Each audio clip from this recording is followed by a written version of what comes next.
Kristus on üles tõusnud. Nõnda on kristlased kuulutanud juba peaaegu 2 aastatuhandet ja seda teeme meie ka täna. Ja kogudus vastab selle peale. Ta on tõesti üles tõusnud. Jah, ta tõesti on üles tõusnud. Amen. Ja me laulame selle teenistuse alguseks sellise laulu, mis on meil slaidi peal.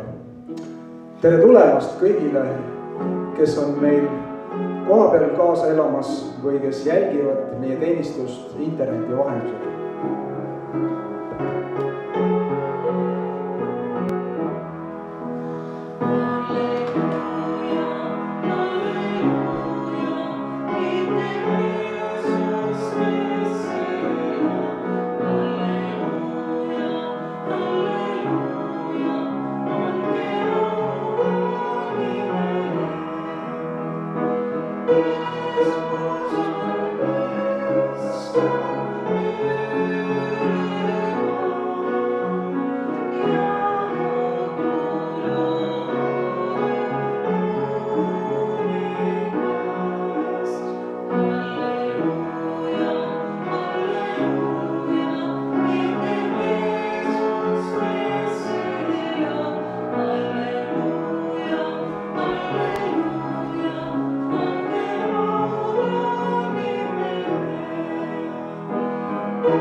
Loen Johannes evangeeliumi 20. peatüki 1. salmist.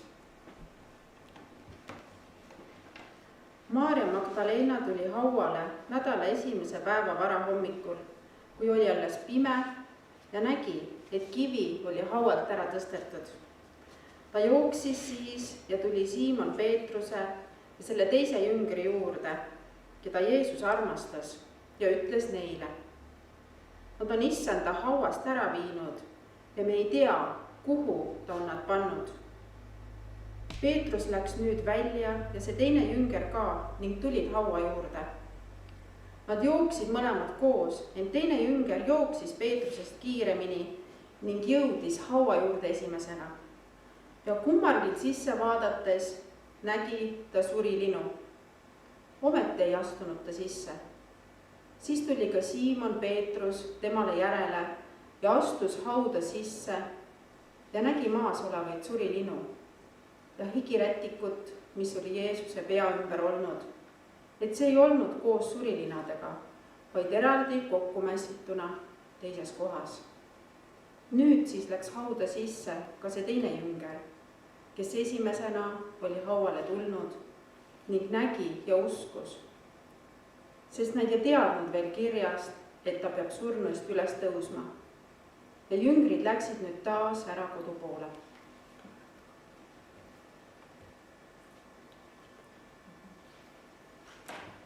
Kallis taevaisa, me täname sind selle hetke eest, et me saame koos tähistada seda, et Jeesus on surnust üles tõusnud. Ma tänan, et see on üks tõeline rõõmupäev kõikide kristlaste jaoks ja kogu inimkonna jaoks. Aitäh selle rõõmsa sündmuse ja selle rõõmsa hetke eest täna. Ma palun, et iga süda saaks osa sellest taevasest rõõmust, mida sina pakud. Ja iga südame silm saaks avatud, et me näeksime seda teed sinu juurde ja igavese elu juurde. Jeesuse nimel, amen. Amen.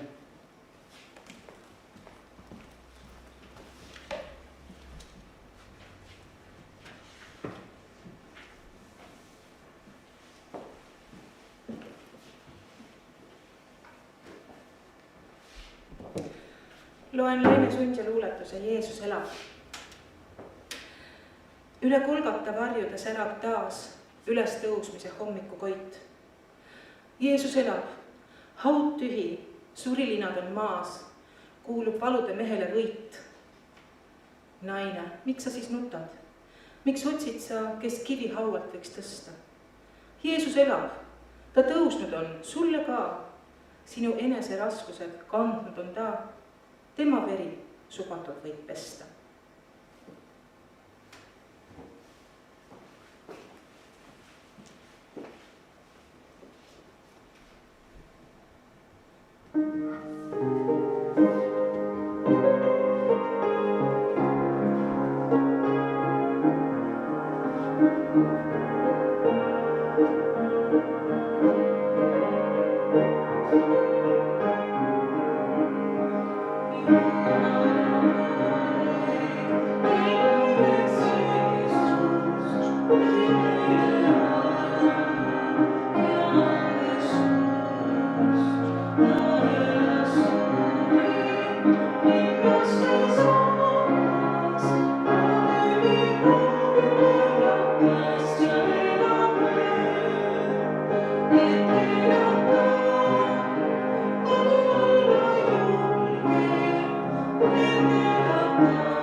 Ma loen Jumala sõna Apostlite tegude raamatu 10. peatükist, alates salmist 34. Nüüd avas Peetrus oma suu ja ütles, tõepoolest, nüüd ma mõistan, et Jumal ei ole erapoolik, vaid talle on vastuvõetav iga rahva hulgas see, kes teda kardab ja teeb õigust. See on sõna, mille ta on läkitanud Iisraeli lastele, kuulutades evangeeliumi rahust Jeesuse Kristuse kaudu. kes on kõikide issand. Te teate seda, mis on sündinud algul Galileas ja siis kogu Juudamaal pärast ristimist, mida kuulutas Johannes, kuidas Jeesus Naatsaretist, keda Jumal oli võidnud püha vaimu ja väega, käis mööda maad head tehes ja parandades kõiki kuradi poolt rõhutuid, sest Jumal oli temaga. Ja meie oleme kõige selle tunnistajad, mis ta on teinud Juutide maal ja Jeruusalemmas. Nemad aga hukkasid tema, riputades ta ristipuu külge. Sellesama on Jumal 3. päeval üles äratanud ja lasknud tal saada avalikuks. Mitte kogu rahvale, vaid Jumala poolt ette märgitud tunnistajaile. Meile, kes me oleme temaga koos söönud ja joonud pärast seda, kui ta oli üles tõusnud surnuist. Ja tema on käskinud meid rahvale kuulutada ja tunnistada, et tema on Jumala poolt määratud elavate ja surnute kohtumõistja. Temast tunnistavad kõik prohvetid, et igaüks, kes temasse usub, saab tema nime läbi pattude andeks andmise. Aamen.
Kristus üles tõusnud.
teile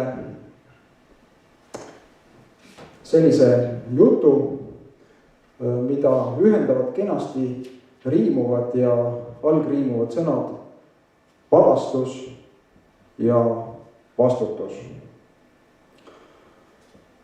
Kõigepealt vabastus. Ja mul on tunne, et vabastus on midagi sellist, mida me elu keskel päris tihti ihkame. Ametlikus keelepruugis tähistab sõna vabastus mingi kohustuse äravõtmist, näiteks sõjaväevabastus või maksuvabastus. Aga üldisemalt võiks vabastus olla igasuguse vabastamise tulemus. Me tahaksime vabastust rutiinist, piirangutest, viirusest või vaktsiinist. Mõnel on isegi nii kõrini, et ta ütleb, peatage maakera, ma tahan maha hüpata. Ja see ei ole tingimata tüdimus elust, vaid tüdimus elukorraldusest, nendest asjadest, mis tunduvad olevat maailmas valesti ja seda järjest rohkem kuhjuvalt. Mind huvitab vabastus just neis olukordades, kus meil on vastutus või kohustus, mida me peaksime täitma, mida meil on raske täita või mida me isegi ei suuda täita. Näiteks õigeks mõistmine kohtus. See on omamoodi vabastus vastutusest, mille tõttu sa muidu peaksid maksma trahvi või minema vanglasse. Eriti juhul, kui meile on esitatud vale süüdistus, me soovime sellist vabastust või siis vabastus võlast.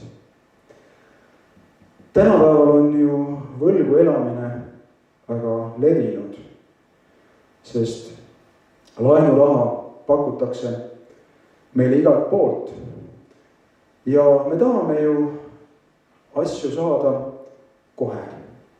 Mitte alles aastate pärast, kui me oleme selleks suure vaeva ja kokkuhoidmisega raha kõrvale pannud, sest elu vajab elamist ju praegu. Aga selle tõttu on paljudel inimestel võlad. Mõni aeg tagasi ma lugesin kusagilt ajakirjandusest, et Eestis on ligikaudu 100 000 inimest, kellel võib olla raskusi oma võlgade tagasimaksmisega praegusel ajal. Eriti tekivad need raskused siis, kui sa oled kaotanud töö, pereliikme, kliendid ja nii edasi. Ja sa võidki ühel hetkel seista silmitsi faktiga, et sa ei suuda oma võlga tasuda. Ja kas ei oleks tore, kui keegi vabastaks sind võlast, vabastaks maksekohustusest.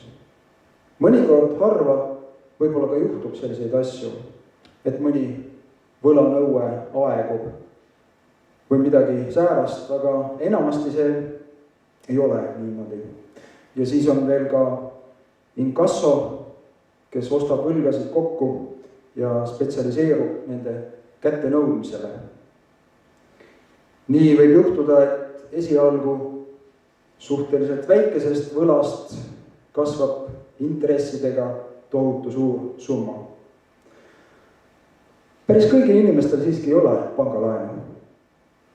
Aga meile kõigile on omane üks teine võlg. See on võlg Jumala ees.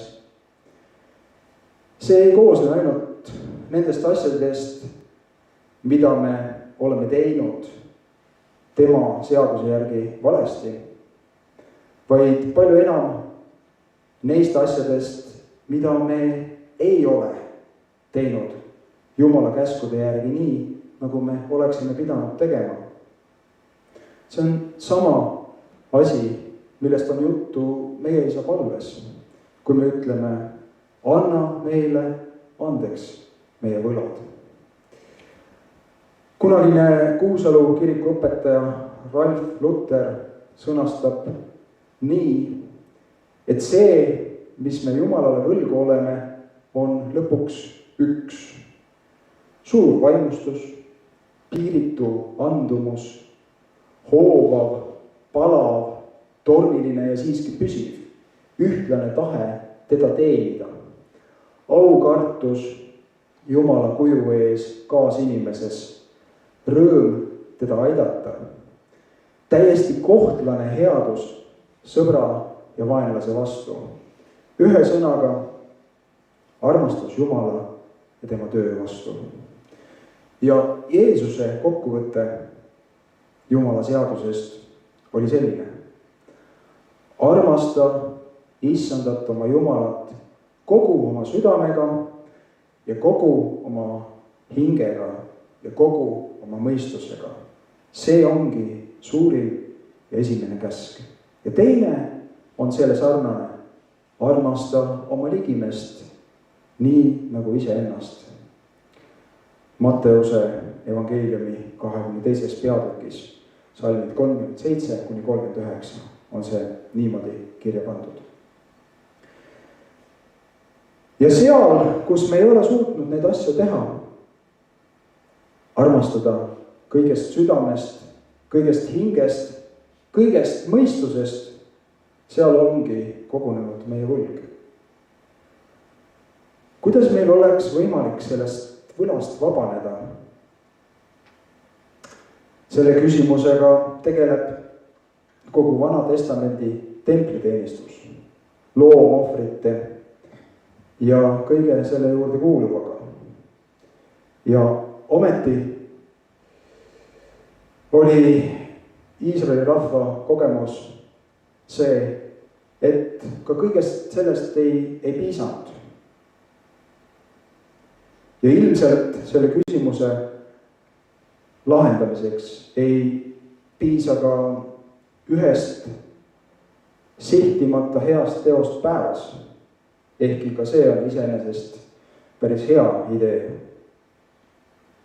Meie võla suurust iseloomustab Jeesuse tähendamissõna 2 võlglasest, mis on kirja pandud Matteuse evangeeliumis 18. peatükis, salmid 21-35.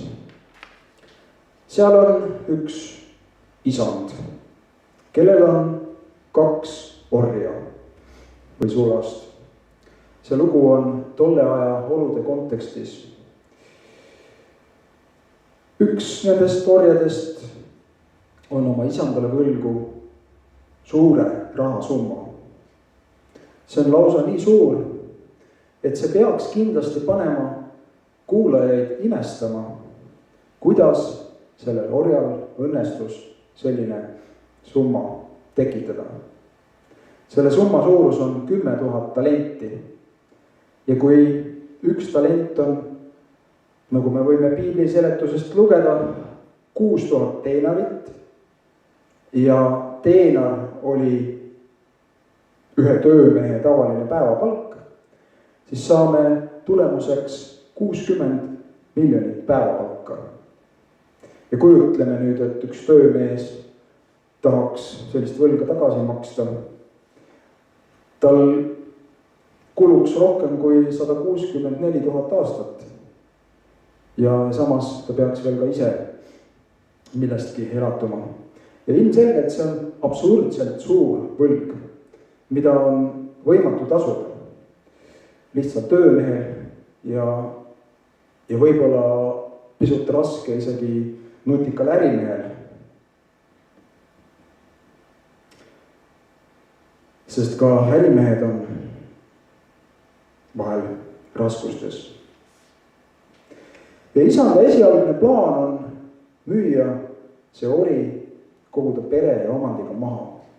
Päris kindlasti ei oleks ka sellest piisanud selle summa kompenseerimiseks. aga nähtavasti see ei olnud asjaosalistele eriti meeldiv võimalus. see oleks tähendanud nende senise elu hävitamist, äraandmist.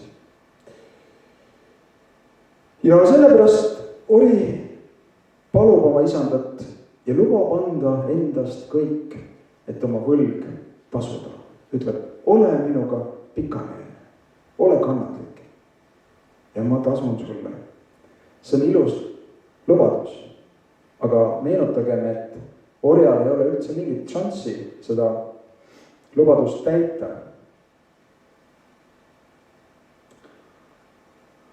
tavalise lihtsa tööga kindlasti mitte ja vastupidi sellele, mis oleks olnud säärases olukorras mõistlik ja ootuspärane, see isand halastab orja peale ja kustutab tema võla. ja selle loo edasises arenduses me näeme, kuidas see ori ei taha samamoodi, nagu tema isand tegi, halastada teise orja peale, kes on temale võlgu tühise summa. ja lugu lõpeb sellega, et ta tühistab niimoodi käitudes oma laenu kustutuse, sest tema käitumine tekitas talle uue võla. mitte küll teenarites ega talentides, vaid halastuses ja armastuses. sest see isand selles loos on võrdpilt Jumalast. ja tema halastus ja andestus meile ei eelda mitte ainult seda, et meie suhe temaga muutub, vaid et ka meie suhe teiste inimestega muutub. nii nagu Jeesuski seletas käsku kahe osalisena: armastus Jumala vastu ja armastus ligimese vastu. nii et meil ei ole lootustki oma võlast vabaneda, kui see, kellele me võlgu oleme, meid ei vabasta. Antiikajal oli võlavangistus ja võlgade katteks orjusse müümine päris tavaline praktika. ja kui jätkata antiikaja võtmes, siis meie suure võlakoorma loogiline tagajärg peaks olema võlavangla või orjus. ka orjusest tegelikult oli võimalik ennast vabaks osta ehk lunastada, kui ori sai tasuda nõutava summa isandale või kui keegi teine tasus selle tema eest. aga meil ei ole võimalik sellist summat kokku saada, sest muidu me ei oleks üldse vangistusse sattunud. lahendus oleks, kui keegi teine tasuks võla meie eest. ja seda on Jeesus Kristus teinud. luna hinnaks meie eest on ta andnud iseenda. kui meie patuvõla eest oli karistuseks vangistus ja surm, siis Jeesus on andnud oma veatu elu selleks, et meie võiksime saada vabaks, et me võiksime saada andeks. enese ohvriks toomisega ta on otsekui tasunud meie armastuse võla. ta on meid vabastanud. ja tegelikult Uus Testament räägib sellest sellises sümbolkeeles, võiks öelda, mis pärineb Vana Testamendi praktikast. ja me ei saa seda analüüsima hakates võib-olla iga küsimusega mis veel võib tekkida, minna päris lõpuni. seal võib olla erinevaid lahendusteid. aga Jeesuse Kristuse ülima teo, tema ristisurma praktiline tähendus meie elu jaoks on väga selge. me ei ole enam võlglased, me ei ole enam vangistuses. meil on võimalus oma patud täiesti andeks saada, täiesti muidu, lihtsalt usaldades Jeesust. ja lisaks veel see, et Jumal on pakkunud meile oma lapse, oma pärija staatust. kuidas võiks selle pildiga kokku sobida Jeesuse ülestõusmine? kujutleme, et see, kes on andnud ennast võlavangistusse meie eest, osutub tegelikult võlausaldajaks. ka maa peal inimesena elades ei teinud Jeesus midagi sellist, mis oleks tekitanud talle armastuse võlga. teda ei olnud mingit põhjust vangistuses hoida. ja samas jumalana oli tema see, kellele me oleme võlgu. tal oli voli patte andeks anda. ja ta tegi seda juba enne ristisurma. ristisurm ja ülestõusmine andis meile nähtava ja mõistetava märgi, millele rajada oma usk. et kogu selles loos on erinevaid mõisteid, kujundeid ja vaatenurki. see ei tähenda sugugi, et see oleks kuidagi vähem reaalne. vastupidi, Jumal on päris elu sündmuste kaudu kasutanud sellist keelt, millest tolle aja inimestel ja ka meil tänapäeval on võimalik aru saada, et me võiksime taibata jumalikku majapidamist, seda, kuidas Jumala riigis asjad käivad. ma pidin rääkima ka vastutusest. vastutus on samuti raske, koorev. ja mitte kõik inimesed ei ole alati valmis seda ühtmoodi kandma. olgu tegemist siis töö või pereelu ülesannetega või millegi muuga. ja sageli juhtub ka see, et me tahaksime vastutust kellegi teise peale veeretada. see sai omamoodi alguse juba inimese pattu langemisel Eedeni aias, kui Aadam ütles Jumalale, see oli naine, kes pakkus mulle selle puu vilja ja ma sõin. mis sa minu peale vaatad? aga lõpuks tuleb meil igaühel vastutada oma elu eest, kuidas me oleme selle elanud. see on siis, kui me ükskord seisame Jumala ees. ja siis ongi oluline see, milline on olnud meie suhe Jeesusega. kas me oleme lasknud ennast temal vabastada ja oleme elanud oma elu vabaks ostetuna, lunastatuna koos Jumalaga või mitte. see on meie suur vastutus.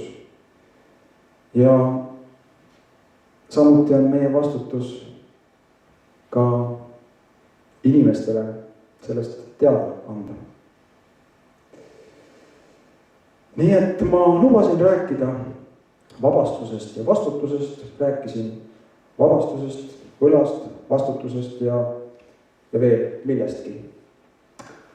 aga kõige tähtsam, mida ma võiksin öelda, on see. Jumal on olemas. Jeesus elab. ja sinul on võimalik tema tõttu elada vaimulikus mõttes võlavabalt koos Jumala kui oma armastava isaga. Aamen. armas Jeesus, me täname sind, et sa oled üles tõusnud. me täname sind, et sa oled teinud tõeks tõotused, mis anti sinu kohta juba palju aega enne seda, kui sa sündisid, elasid, surid. tänu sulle selle eest, et lootus sinu peale, sinu ülestõusmise lootus on parem ja kindlam kui kõik see, mida maailm suudab meile pakkuda. tänu sulle selle eest, et kui maailmas on nii palju segadust ja rahutust, siis sinus on selgus ja rahu, tõeline armastus ja vabadus. tänu sulle, Jeesus, et me oleme sellest osa saanud. ja me tõesti palume, et nende ülestõusmispühade ajal võiksid paljud inimesed veelgi sellest osa saada. sest sina, Jeesus, ei ole teinud vahet, vaid sa surid kõigi inimeste eest. sa lunastasid meid kõiki. kingi meile, et me suudaksime selle vastu võtta ja selle kohaselt elada. tänu sulle, Jeesus. Aamen.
kuulate Silvi Astrid Mikelini luuletust Kevad südames. Mu südames heliseb kevad, üks imelik kiituse viis, sest tõeline Jumal on elav ja tänagi tegutseb siin. Mu südames vuliseb tänu, üks lootuse värelev laul, sest temale kuulub mu elu ja talle ma annan siin au. Mu südames säramas päike, mis virgutab ellu kõik hea. Ma saan elu kuningalt kõike, sest mu homse radu ta teab. Jääb kevad mu südames kestma, ta armastus uueks kõik teeb. Mu lauluke sellest jääb vestma, et paremad ajad on ees.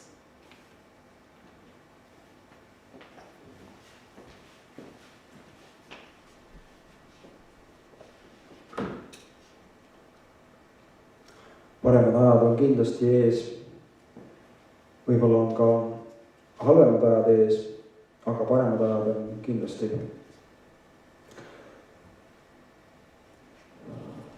Järgmisel korral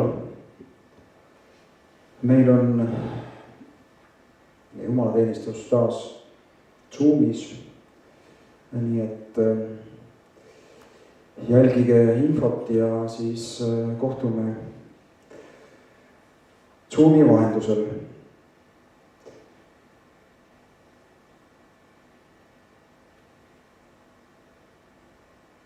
Ja millal me siin Valgelas taas kohtume,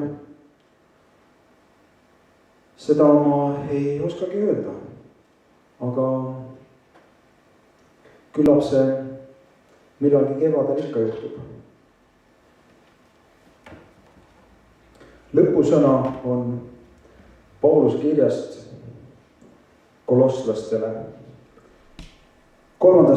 peatükist. Kui te nüüd koos Kristusega olete üles äratatud, siis otsige seda, mis on ülal, kus Kristus istub Jumala paremal käel. Mõtelge sellele, mis on ülal, mitte sellele, mis on maa peal, sest teie olete surnud ja teie elu on koos Kristusega Jumalas. Kui Kristus teie elu saab avalikuks, siis saate ka teie koos temaga avalikuks kirikuses. Aamen.